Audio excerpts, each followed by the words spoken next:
मुलांनो बघा, आता आपण मंथन परीक्षेच्या बुद्धिमत्ता चाचणीमधील आकलन या भागातील एक प्रश्न बघणार आहोत. हा प्रश्न काय आहे बघा सगळ्यांनी. अमरापूरकर या आडनावातील क या अक्षराच्या डावीकडील चौथे अक्षर कोणते? हा, अमरापूरकर हा शब्द दिलाय तुम्हाला.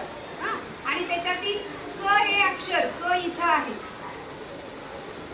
आता याची क ची डावी बाजू इकडे आहे आणि त्या डावीकडील कितवं अक्षर बघायचं आपल्याला? चौथे अक्षर. हा बघा, पहिलं, दुसरं, तिसरं आणि चौथं. कोणतं अक्षर आलं? म्हणजे आपला ऑप्शन आला 2. हा, डावी आणि उजवी बाजू आपल्याला व्यवस्थित समजली तर प्रश्न व्यवस्थित सोडवता येतो. हा प्रश्न, दुसरा प्रश्न आपण बघूयात यातला.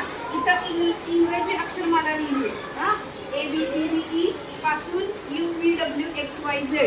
हा, प्रश्न काय बघा. या इंग्रजी अक्षरमालेत जी या अक्षराचा उजवीकडून कितवा क्रमांक आहे? हा, जी या अक्षराचा क्रमांक उजवीकडून कितवा आहे ते मोजायचे आपल्याला. हा, पण त्या अगोदर एक लक्षात घ्या, जेव्हा अक्षरमाला अशी लिहिलेली असते त्याची ही जी बाजू आहे ही कोणती बाजू असणार आहे? डावी बाजू. हा, आणि ही बाजू कोणती असणार आहे? उजवी बाजू. आपल्याला कुणीकडून विचारलंय? उजवीकडून जी का आहे बघा, जी चा क्रमांक विचारलाय. हा, काउंटिंग करूया आपण.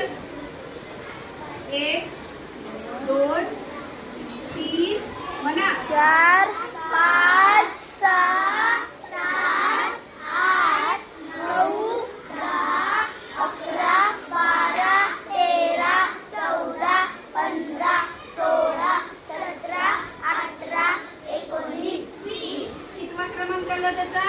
20वा. हा, ऑप्शन कोणता आहे मग? दुसरा.